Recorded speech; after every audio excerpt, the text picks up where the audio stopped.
Panginoon, baguhin mo ang aking pananaw ngayong araw. Kapag nagsimula akong mag-alala, paalalahanan mo akong magpasalamat. Kapag nagsimula akong matakot, paalalahanan mo akong alalahanin ang iyong katapatan. Kapag nagsimula akong tumingin sa kulang, paalalahanan mo akong makita ang hawak ko na.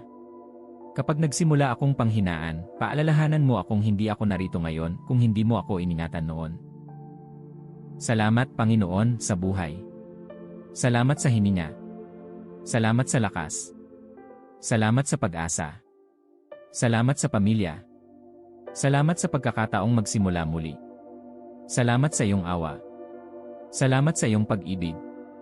Salamat sa iyong presensya. Salamat dahil hindi mo ako iniwan. Salamat dahil hindi mo ako kinalimutan. Salamat dahil kahit hindi ko pa nakikita ang buong sagot, alam kong ikaw ay gumagawa. Ngayong araw, pinipili kong hindi magpatalo sa reklamo.